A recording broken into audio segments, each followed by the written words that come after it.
আচ্ছা, তোমাকে একটা প্রশ্ন করি। বলো তো, দেশ স্বাধীনের এই প্রায় ৫৪-৫৫ বছর পরেও অন্যান্য দেশের তুলনায় আমাদের বাংলাদেশটা অতটা উন্নত হয়নি কেন? হুম, আচ্ছা, খুব সুন্দর কোশ্চেন করছো একটা তুমি। প্রথম কথা হলো যে কি আমাদের দেশ উন্নতি না হওয়ার পেছনে অনেকগুলো কারণ আছে। তার মধ্যে আমি তোমাকে ২ টা ফ্যাক্টর বলব। প্রথম কথা হলো যে কি আমরা দেশ স্বাধীনের পর যে নেতৃত্বগুলো পেয়েছি, এই নেতৃত্বগুলোর মধ্যে ২-১ জন বাদে বাকি যে নেতাগুলো ছিল এগুলো আসলে অনেস্ট ছিল না, সৎ ছিল না। তারা সৎ থাকলেও দেখা গেল তাদের সাইডে যে নেতারা থাকতো তারা দেখা গেল যে ভালো ছিল না। অর্থাৎ নেতারা ভালো থাকতে চেয়েও ভালো থাকতে পারেনি। এটা একটা ব্যাপার। আর দ্বিতীয় ব্যাপার যেটা সবচেয়ে বড় একটা কারণ সেটা হলো যে তুমি একটু লক্ষ্য করো যে আমাদের দেশে এখন পর্যন্ত যে মানে সরকারগুলো গঠন হয়েছে সবগুলো কিন্তু ২ টা ফ্যামিলি থেকে। হয় শেখ মুজিবের ফ্যামিলি থেকে অথবা জিয়াউর রহমানের ফ্যামিলি থেকে।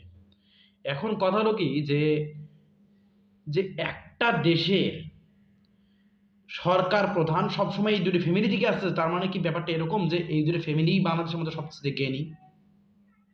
তুমি একটু লক্ষ্য করো। মনে করো যে এখন তারেক রহমান প্রধানমন্ত্রী।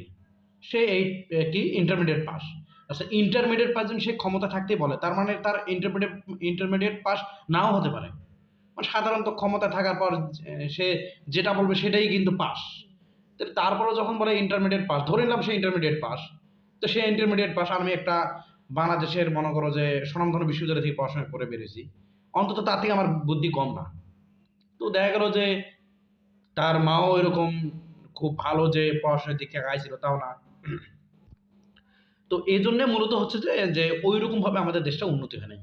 আমাদের দেশ উন্নত হইতো তখন যদি চাওয়ালার একটা ছেলে যদি প্রধানমন্ত্রী হইতো, রিক্সাওয়ালার ছেলে যদি প্রধানমন্ত্রী হইতো, একটা গরিব ঘরে একটা ছেলে কিভাবে জানে কঠিন পরিস্থিতিতে কিভাবে সবগুলো হ্যান্ডেল করা লাগে, এই সব কিন্তু একটা গরিব ঘরের ছেলে কি পারে বা জানে।